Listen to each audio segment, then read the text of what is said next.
Imagine a blizzard so fierce it strips the world bare, leaving only the biting wind and a silence so profound it screams. In such a crucible, the rules of nature are absolute, yet sometimes, just sometimes, an anomaly occurs. An event so profound it challenges everything we believe about the animal kingdom, about empathy, and about the very nature of survival itself.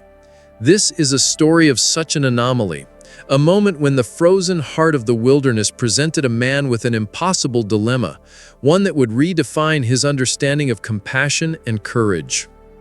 The Alaskan interior, in its natural state, hummed with a profound, almost sacred silence, a quiet cadence known only to those who live truly within its grasp. This was not the oppressive quiet of an empty room, but a vibrant hush, punctuated by the snap of frozen branches, the distant cry of a raven, or the whisper of wind through the spruces, each sound a deliberate note in nature's grand symphony. Elias Thorne, a man whose life had been etched into this rugged landscape over 5 decades, knew this silence intimately. His remote cabin, a sturdy bastion of notched logs and chinked moss, stood as a testament to his solitary existence, a haven built by hands that understood the land's unforgiving embrace. He was a trapper and a woodsman, a quiet sentinel whose days moved with the unhurried rhythm of survival, each task a practiced ritual against the relentless elements. He respected the harsh laws of nature, had learned them not from books, but from the raw, unyielding school of the wild. His blue eyes, perpetually scanning the horizon, missed nothing: a slight shift in wind, the sudden absence of small game, the way the light fractured through the sparse frosted trees. Every instinct, honed by years of solitude and the constant threat of a land that cared nothing for human frailty, screamed vigilance.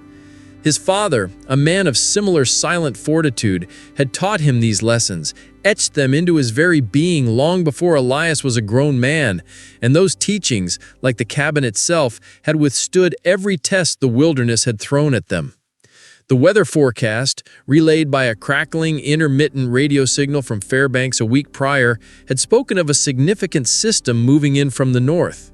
Elias, accustomed to the grand pronouncements of meteorologists that often exaggerated the North's already dramatic temperament, had taken the warnings with a woodsman's measured skepticism, preparing for a typical, brutal winter storm. Yet nothing, not his decades of experience, not the grim warnings, had prepared him for the blizzard that roared in from the polar cap. It wasn't merely a storm, it was a white fury, a blinding, howling maelstrom that seemed intent on stripping the world bare.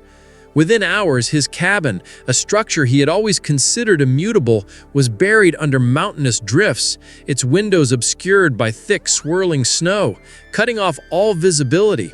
The world outside ceased to exist, replaced by a suffocating, churning white void.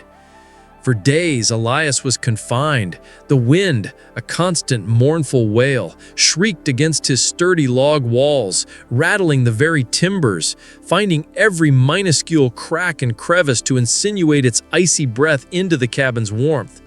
It was a sound that wore at the edges of the mind, a relentless primal scream that drowned out all other thoughts, all other sounds. He moved through his cabin like a ghost, his own footsteps muffled by the blizzard's roar, the air thick with the scent of wood smoke and old wool. His carefully rationed supplies, which had seemed ample just days before, now felt suddenly precarious. Each dwindling jar of preserves, each log thrown onto the cast-iron stove, a stark reminder of his isolation. He could almost hear the land itself groaning under the weight of the snow, the trees outside bending and snapping with explosive cracks that pierced even the din of the gale. Sleep offered little respite, haunted by the ceaseless guttural howl that seemed to seep into his very bones. Amidst this ceaseless roar, a sound that had become the very fabric of his existence, Elias began to hear something else, a sound that pricked at his trained senses, pulling him from the dull stupor of the storm. It wasn't the familiar, triumphant howl of a lone wolf patrolling its territory, a sound he had heard countless times echoing across frozen valleys, nor the distant, harmonious chorus of a hunting pack signaling their pursuit of prey. Those sounds carried a distinct predatory edge, a declaration of wild dominion. This was different. This was closer, far too close for comfort, and more persistent. It was a series of low, almost pleading whines carried on the gale, punctuated by a desperate guttural lament that seemed to rise and fall with the wind's ferocity. His hand, scarred and strong, instinctively reached for the old Winchester leaning against the wall, but his movements were slow, almost hesitant. This was not the sound of a threat, not a challenge, but something else entirely. Something he couldn't quite place in his vast mental catalog of wilderness acoustics. It was too soft, too vulnerable, too human in its expression of distress. A wolf, particularly a pack, would rarely make such sounds in the open, not unless gravely injured or in a state of extreme, unnatural vulnerability. He found himself standing by the small, ice-rimmed window, his breath fogging the pane, peering out into the blinding, swirling white, trying to reconcile the unyielding, savage nature of the storm with the absurdly tender, almost begging sounds that seemed to be carried right to his doorstep. His mind, usually a fortress of logic and seasoned experience, struggled to process the anomaly. Wolves didn't beg, they hunted, they dominated, they survived. The very idea was a contradiction, a tear in the fabric of the wild world he understood. Was the wind playing tricks on him? Was the prolonged isolation finally fraying the edges of his sanity? He shook his head, a slight tremor running through him, a feeling he hadn't experienced since his early, more vulnerable days in the wilderness. It was a primal unease, a sense of something deeply wrong, yet profoundly compelling. He pressed his face closer to the glass, shielding his eyes against the glare of the snow, trying to pierce the opaque veil of the whiteout. Visibility was barely a few feet, the world outside a dizzying kaleidoscope of white and gray.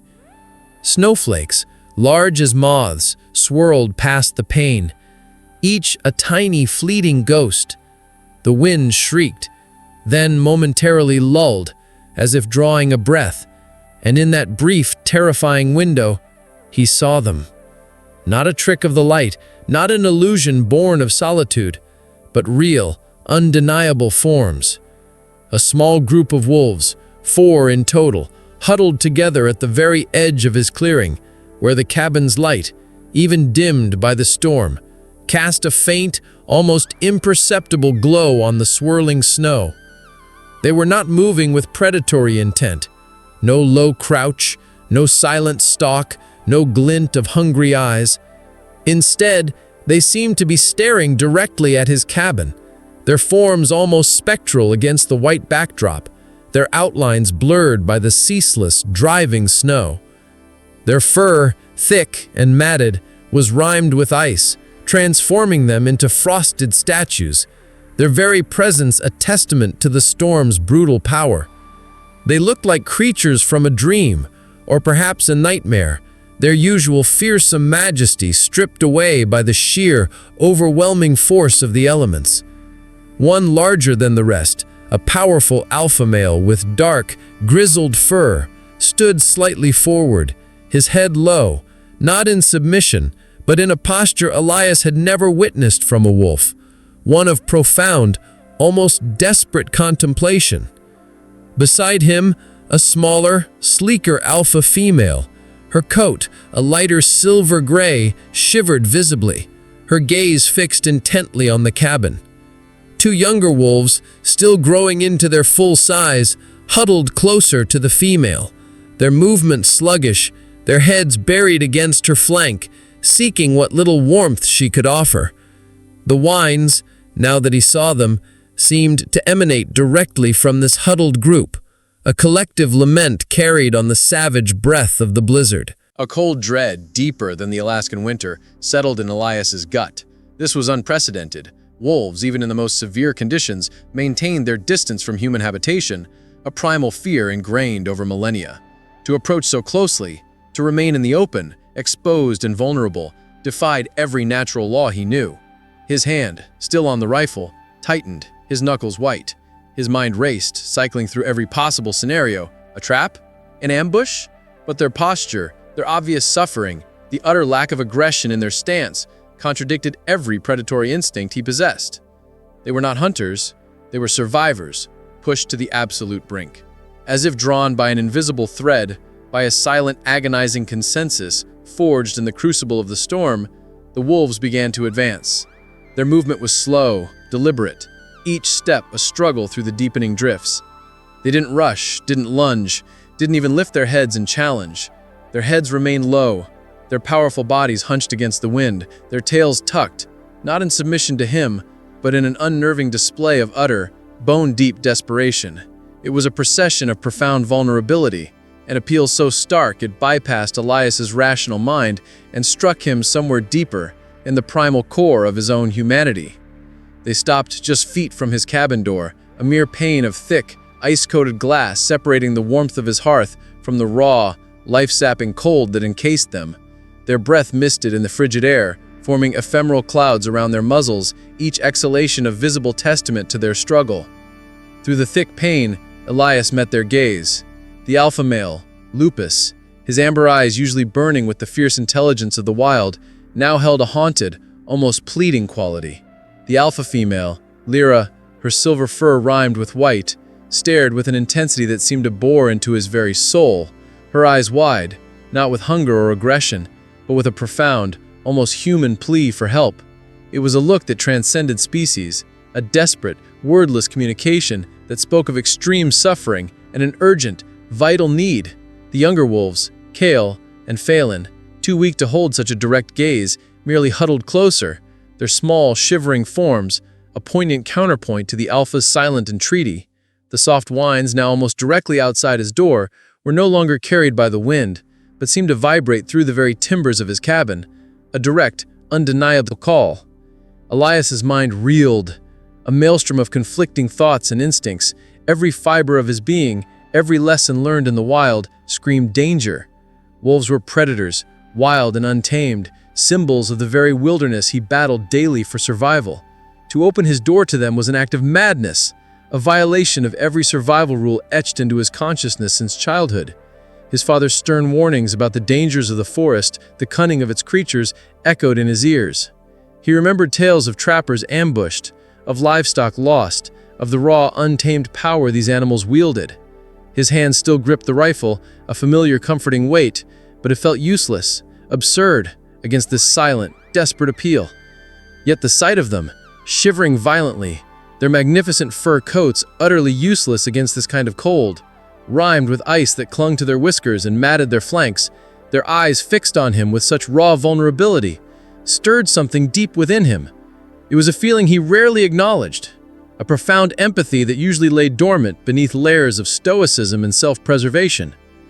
Was it a trick? A desperate gambit to lull him into a false sense of security before they reverted to their primal nature? His rational mind, the part that had kept him alive for decades, screamed caution, betrayal, danger. He pictured them lunging, tearing, the cabin becoming a scene of carnage. But then he looked again at Lyra's eyes, saw the almost unbearable suffering, the profound intelligence, and the desperate plea that seemed to hold no malice, only an urgent, vital need. This was not the cunning of a predator. This was the despair of a living being facing certain death. Was this an unprecedented moment of shared suffering, transcending the ancient divide between man and beast? He thought of the deep snow, the relentless wind, the knowledge that any creature, no matter how powerful, could succumb to such a storm. He too was isolated, battling the same indifferent elements. For a fleeting moment, he saw himself in their place, vulnerable, at the mercy of forces far greater than himself. The line between hunter and hunted, between man and beast, seemed to blur, dissolving into the swirling white chaos outside. It was a test, not of strength, but of something far more profound, a challenge to his very understanding of compassion. The blizzard showed no signs of abating. If anything, the wind seemed to gather new strength, rattling the cabin with renewed fury, a constant, mournful wail against his sturdy log walls. To leave them out there was a death sentence, a slow, agonizing descent into hypothermia and eventual freezing. He knew, with the grim certainty of a man who understood the North, that they would not last another hour in such conditions. Their shivering was becoming more violent, their movements more sluggish. The thought of their silent, frozen forms being discovered in the morning mere feet from his door gnawed at him, a cold, sharp pang of guilt. To let them in, however, was madness, a violation of every survival rule, a betrayal of the instincts that had kept him alive in this unforgiving land. He was a solitary man, but not a fool. He knew the power of a wolf, the speed of its attack, the strength of its jaws. One misstep, one sudden movement, and his life could be forfeit. His heart hammered against his ribs, a frantic drumbeat in the oppressive silence of the storm. But as the wolves, particularly Lyra, let out another series of soft, mournful whines, a sound Elias could only interpret as an entreaty, a final, desperate plea, he felt a profound, almost spiritual tug. It was a connection that bypassed logic, a resonance with the raw, desperate will to live that he recognized in himself. He was alone in the world, a solitary figure against the vast, indifferent wilderness. And in this extreme moment, perhaps, so were they. Stripped bare of all pretense, all instinctual animosity, they were simply living beings, facing a common, relentless enemy. He thought of the child, his grandniece, he had lost years ago in a hunting accident, a memory that still brought a dull ache to his chest. He had been too late then, unable to protect. This was different, but the core feeling, the desperate need to offer succor, to avert a tragedy, was the same. Against all rational thought, against every ingrained warning and every survivalist's creed, he felt an undeniable pull, a moral imperative that transcended his own fear. His gaze lingered on Lyra's eyes, seeing not a predator, but a creature in unimaginable distress, a mother perhaps, protecting her own. The decision, when it came, was not a logical one, but a visceral, deeply human response to an impossible situation. With a deep, shuddering breath, he reached for the heavy bolt on his door, his hand trembling slightly, not from fear of the wolves, but from the enormity of the choice he was about to make, a choice that would forever redefine his understanding of the boundaries between man and the wild. With a creak that echoed unnervingly loud in the sudden brief lull of the storm, Elias slowly opened the heavy oak door. A blast of frigid air laden with fine snow rushed into the cabin, carrying with it the sharp, clean scent of pine and ice. He braced himself, rifle still loosely held, his muscles tensed, ready for any sudden movement. His breath hitched, held captive in his chest. But the wolves didn't lunge. They didn't even rush. There was no growl, no aggressive snap. Instead, they reacted with a strange, almost reverent caution. Lupus, the alpha male, was the first to move. He took a single, slow step over the threshold, his large paws making almost no sound on the wooden floor, his head still lowered, his amber eyes darting quickly around the cabin, assessing, absorbing. He didn't look at Elias with aggression, but with a cautious, almost deferential respect, a silent acknowledgement of the sanctuary offered. Lyra followed, her movements more fluid but equally slow, her gaze meeting Elias's for a fleeting moment, a flicker of something unreadable. Gratitude? Relief? Passing between them. The two younger wolves, Kale and Phelan, hesitated for a moment longer, huddling closer to Lyra before cautiously following their elders, their steps even more tentative. One by one, they stepped cautiously over the threshold, their large paws, usually silent on forest floor, making almost no sound on the wooden planks, as if they understood the sanctity of the space, the unspoken rules of this unprecedented truce. Their heads remained lowered, their eyes darting, but they moved with a strange, almost deferential grace, not like wild beasts entering a kill zone, but like weary travelers seeking shelter. The scent of damp fur and wildness filled the cabin, a stark contrast to the familiar aroma of wood smoke and dried herbs. Elias, still holding his breath, watched them. He didn't move, didn't speak, didn't even dare to blink. It was a tableau frozen in time, the man and the wolves sharing a moment that defied millennia of instinct. The wolves, without a single growl or aggressive move, made their way towards the warmth emanating from the cast-iron stove. They settled themselves in a tight, protective huddle, their bodies pressed together, a living, breathing knot of fur and muscle, absorbing the radiating heat. A collective sigh, almost inaudible, seemed to escape them as the warmth began to penetrate their ice-rimed coats. They simply lay there, exhausted, vulnerable, their eyes still watchful, but their bodies relaxed into the unfamiliar comfort. Elias slowly, carefully, lowered his rifle, the cold steel feeling suddenly out of place, an anachronism in this surreal moment. Days passed in a surreal haze, blurring into an indistinguishable continuum of howling wind and the crackle of the fire. The blizzard continued its relentless assault, a white wall beyond the cabin's sturdy walls, trapping Elias and his unexpected guests in a bubble of tense, fragile coexistence. The cabin, usually a sanctuary of solitude, now hummed with an unfamiliar energy, a quiet tension that was both unnerving and strangely comforting. A fragile truce settled over the cabin.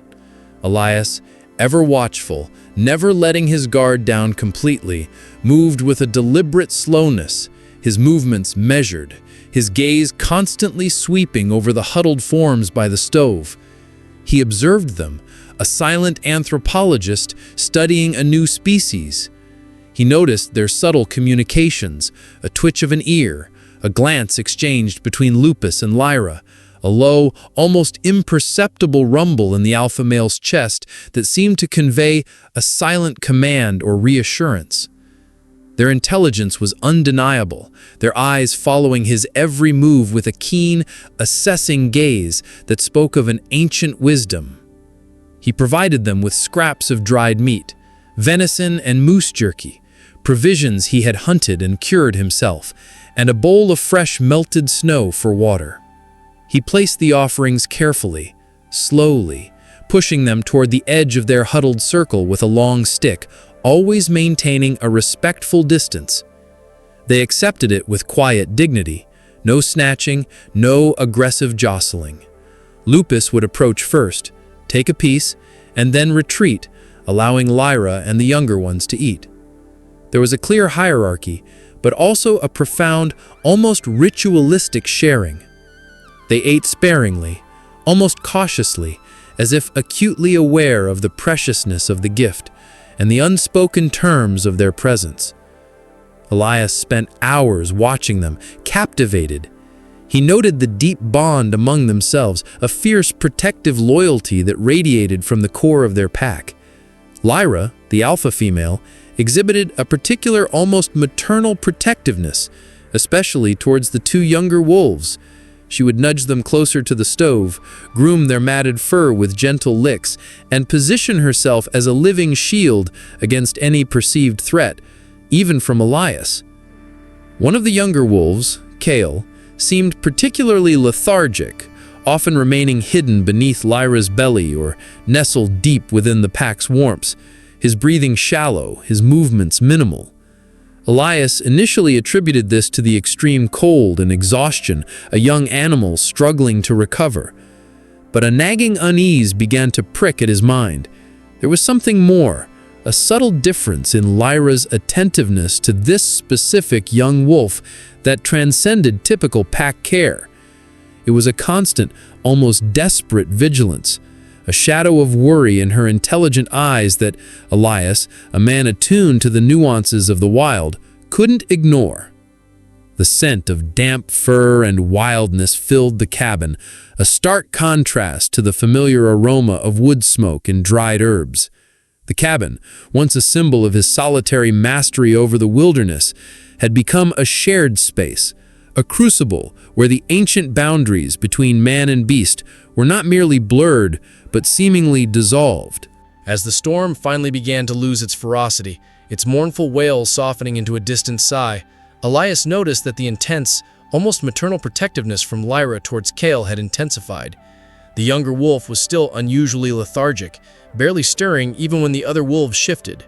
His breath seemed shallower, his body smaller, almost fragile beneath the thick, matted fur.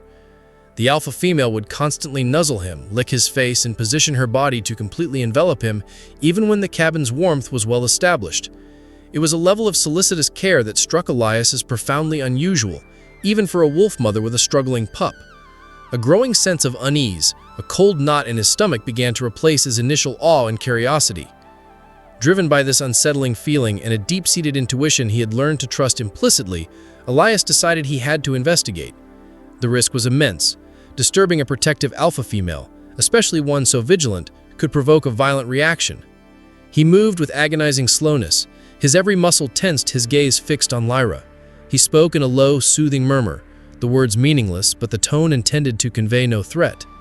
"Easy, girl," he whispered, his voice raspy from disuse. "Just looking. Easy now." He knelt beside the small, shivering form of Cale, his heart pounding a frantic rhythm against his ribs. Lyra watched him, her eyes narrowed, a low, almost imperceptible growl rumbling deep in her chest, a warning.